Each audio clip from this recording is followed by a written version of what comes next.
You were born into a game you didn't choose, a game whose rules were written before you ever opened your eyes. Before you learned your name, before you knew the taste of victory or the sting of betrayal, the game had already begun. And the tragedy, most people never realize they're playing. They think they're living, but they're just reacting to programming, to patterns, to invisible scripts handed down from generations of fear, shame, duty, and silence. Life is a game, but not one of luck. It's a game of inner mastery. And if you don't learn how to play it, it will play you over and over again, until you forget that you were ever a player at all. Because the enemy isn't out there, it's within. It's the part of you that whispers, this is just the way it is. The part that clings to comfort disguised as character. The part that waits for permission to be powerful. But the moment you wake up to the illusion, when you realize the board, the rules, even the other players were all designed to distract you from your own sovereignty, that's the moment everything changes. You see, they teach you how to obey, but never how to observe. They show you how to comply, but not how to see. And this game? It's rigged not against you, but against your awareness. Because an awakened player is the most dangerous force in existence. Psyphoria. There's a moment that comes before transformation, a kind of psychological vertigo, where everything familiar starts to disintegrate, not because life is falling apart, but because you are waking up. This is psyphoria, the euphoria of psychological awakening, mixed with the terror of no longer being who you were. Most people run from this threshold. They turn back, because when your identity starts to crumble, the mind panics. It screams, if I'm not who I thought I was, then who am I? That's the first layer of the game. You were taught to fear death. But the death that liberates you doesn't happen in your body. It happens in your mind. It's the death of the mask, the death of the obedient self, the death of every belief you inherited but never questioned. And in that death, you start to see your job is not to cling to what's crumbling. Your job is to let it burn, because the self that emerges from that fire, that's not the puppet, that's the player. Mindset. Every game is first won in the mind. What you believe about yourself creates your ceiling and your prison. And most ceilings are made of fear that doesn't even belong to you. They told you to be realistic, but realism is just the camouflage of the defeated. What they meant was, stay small, stay predictable, stay manageable. But the mind, when claimed, cleansed, and commanded, is the most dangerous weapon in the world. You don't need a new life, you need a new lens. Your reality is just a projection of your unconscious beliefs. So if you want to change your life, you don't hustle harder, you upgrade your internal operating system. Why do you think systems of power pour billions into keeping you distracted, into feeding your mind with fear, with division, with images of perfection you'll never reach? Because an unfocused mind is a controllable mind. But a focused mind, that's revolution. You don't rise by force. You rise by frequency. And your frequency is determined by the thoughts you refuse to entertain anymore. Belief. You want to hack the game? Here's your first cheat code. Belief is the foundation of all power. Not belief in religion, not belief in institutions, but belief in your own godlike ability to shape meaning, reality, and direction. The world reflects not what you deserve, but what you believe. A child doesn't ask permission to imagine. They don't hesitate to become a dragon, a hero, a storm. That's because belief is natural, doubt is taught. You weren't born skeptical. You were trained to be. And that's the design, because someone who deeply believes in their own voice, in their worth, in their path, in their vision, is immune to control. This is why the game is played in silence. Not in what they say, but in what they make you say to yourself. I'm not ready. I'm not good enough. I'll wait until it's perfect. Those are not your thoughts. Those are viruses embedded into your mind through repetition and reward. The hack: interrogate every belief that doesn't liberate you. If it doesn't make you more alive, it's a lie. Clarity. In a world designed to overwhelm, clarity is rebellion. Clarity is power, not because it gives you control, but because it gives you choice. And here's the truth no one wants to hear. Most people avoid clarity because it forces a decision. Because once you see clearly, you can no longer pretend you don't know. And with knowing comes responsibility. Responsibility to act, to change, to rise. The fog is not accidental. It's designed. Constant noise, constant outrage, constant consumption, not because it's necessary, but because it keeps you spinning. Confused people stay stuck. Confused people don't revolt. But when you strip it all back, when you silence the noise and ask yourself, what am I really here to do? The answer scares you, because it's too big, too beautiful, too true. And once you know it, the only real fear left is wasting it. So, get clear. Not with another journal, another guru, another dopamine hit dressed as purpose. Get clear by sitting in the silence until your soul speaks.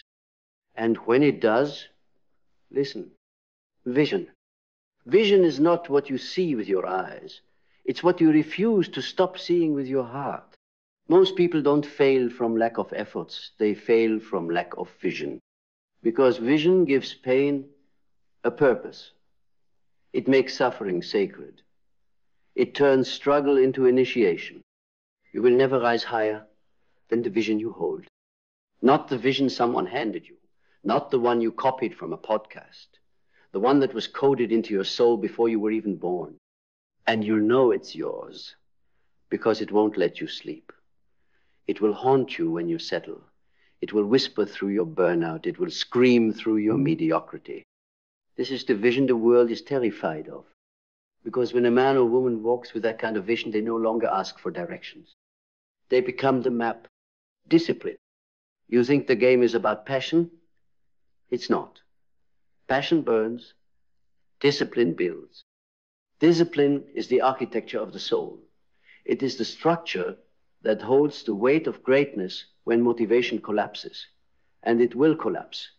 Because motivation is a mood. Discipline is a decision. Every kingdom you admire was built brick by brick, not in moments of inspiration, but in moments of relentless, unseen consistency. And the reason most people never win this game, because they worship their emotions. They think, if I don't feel like it, I can't do it. But the awakened player knows, if I only act when I feel like it, I'll never feel what it's like to become who I was meant to be. Discipline is the sacred violence of choosing what serves you over what soothes you. The alarm clock, the reps, the boundaries, the silence, the sacrifice. This is not suffering, this is initiation. You don't need to love it. You need to honor it. Because every time you choose discipline, you tell the world, I am not here to be a pawn. I am here to become the master. Action. You want to shift your fate? Move. Not tomorrow. Not when you're ready. Not after they validate you. No. Because clarity without action is delusion. Vision without execution is a hallucination. And potential without movement is just elegant regret. The mind will trick you. It will create infinite mirrors of almost ready. But the body knows. The soul knows. You were not designed to live in theory. You were designed to embody the truth. Every time you act in alignment with your deeper self, you reclaim territory from the false self. The self that wants to delay. The self that wants to please. The self that wants to stay invisible and call it humble. Action is sacred. Not just the grand gestures, the small ones, the daily ones, the ones no one sees, because those become who you are. And who you are in action is the most undeniable form of truth. You can't think your way into greatness. You walk into it with trembling hands, with shaking voice, with fire in your chest and doubt in your ears. But still, you move. Gratitude. Gratitude is not a mood. It's a frequency. A state of war against entitlement, against scarcity, against victimhood. In the game of life, gratitude is the anchor. Because when you're thankful, not performatively, but from the bone, you stop grasping and start receiving. The system trains you to want more, endlessly, more attention, more speed, more status. But when you pause to honor what already is, the spell breaks, because nothing new can come to a mind that curses its current state. Gratitude is not weakness, it's not passivity, it's the warrior's shield. It says, I'm grounded, I'm clear, I remember how far I've come. It's the weapon that makes even the hardest moments meaningful. Because when you bless your pain, it blesses you back as wisdom. Gratitude is the hack that makes even loss a gift, even endings holy. Adaptability. The most dangerous player in the game isn't the strongest. It's the one who shifts, who sees the storm and sails through it. You think strength is rigidity? No. Rigidity breaks. Power bends. Adaptability is the intelligence of the soul in motion. It's the art of letting go faster than you're being forced to. It's surrender without submission, change without identity, collapse. The ego fears adaptability.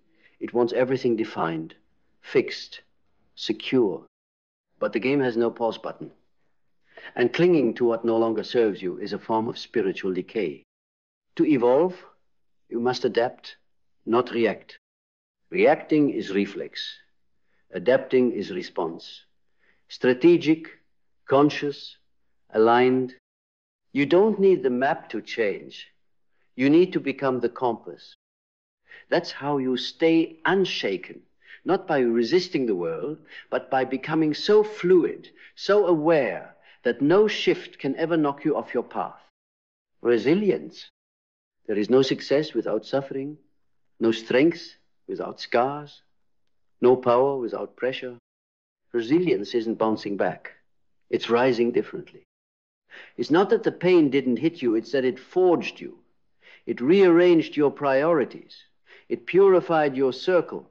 It made your yes sacred and your no unquestionable. Resilience isn't toughness. It's presence.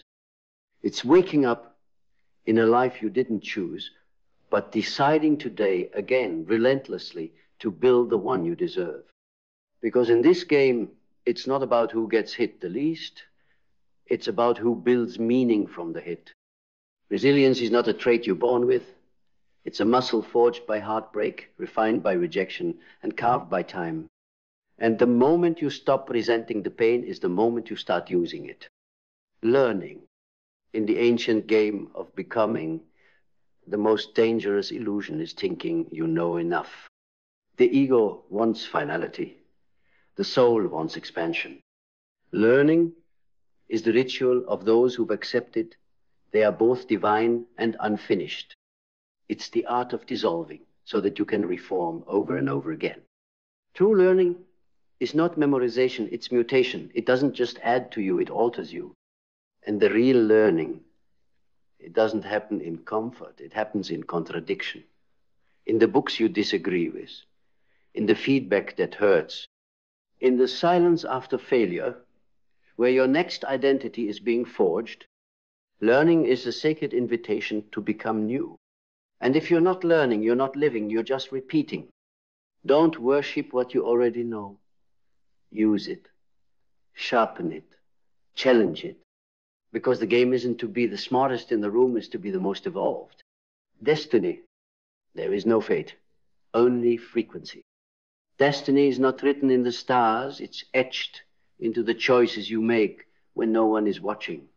It's not something that finds you, it's something you build, day by day, choice by choice, death by death, the death of excuses, the death of waiting, the death of the former self, Because the truth is, you're not discovering your destiny, you're remembering it. It was always there, beneath the trauma, beneath the noise, beneath the scripts and labels and masks. It was the whisper in your childhood dreams, the fire you felt when you saw someone doing what you were born to do. But the game taught you to forget, to chase applause, to blend in, to betray the truth in your gut in exchange for comfort, for belonging, for silence. Yet even in your forgetting, your destiny never left you. It waited. In the background, in the breakdown, in the betrayal that cracked your armor just enough for the light to get in. Because pain is the messenger and longing is the compass. Destiny doesn't shout, it pulls. And when you follow it, not only do you change your life, you fracture the illusion for everyone watching. That's how you become legendary. Sovereignty. Sovereignty is not about being above others. It's about never being below yourself again. It's a state of inner monarchy, where your decisions are no longer crowdsourced, where your worth is no longer on the auction block of opinion, where your energy is no longer drained, trying to explain your evolution to those committed to misunderstanding it. Sovereignty is the end of spiritual outsourcing. You stop asking, what should I do? You start declaring, this is who I am. It's the internal empire where you no longer negotiate with your intuition, no longer trade power for validation, no longer accept crumbs and call it enough. You become whole, not flawless, whole. That means you can see your darkness and not flinch, own your chaos and not collapse, stand alone and still feel complete. Because sovereignty is not given, it's taken. Not from others, from the illusions that said you needed permission to rise. The most terrifying thing in this world is not a man with a title. It's a human who no longer needs to be told who they are. Self-trust. There's a voice inside you that has never lied, but you've spent years ignoring it. You let logic override it. Let fear silence it. Let consensus dilute it until one day it felt foreign, like someone else's voice, timid, unsure, distant. But it's still there, beneath the shoulds, beneath the shame, beneath the scripts of survival. Self-trust is the revolution, the jailbreak, the return. Because once you trust yourself, not your impulses, not your ego, but the core knowing within you, you become unstoppable. It's not that the path gets easier, it's that the doubt dies. You don't need everyone to believe in you. You don't need certainty. You don't need proof before the leap. You are the proof. Every time you made it through what should have broken you. Every time you rebuilt with nothing but will. Every time you rose without applause. That is the evidence. Self-trust is not arrogance, it's remembrance. It's the sacred pact that says, no matter what happens, I will not abandon myself again. Legacy. You were never meant to survive and disappear. You were meant to disrupt, to enter this world as a whisper and leave it as a roar. Not for fame, not for ego, but for the echo. Because legacy is not what they write about you. It's what moves through them because of you. It's the permission you give others when you live fully, the courage you ignite when you speak truth, the map you leave behind when you walk your path, unedited, unfiltered, unapologetic. The game ends for everyone.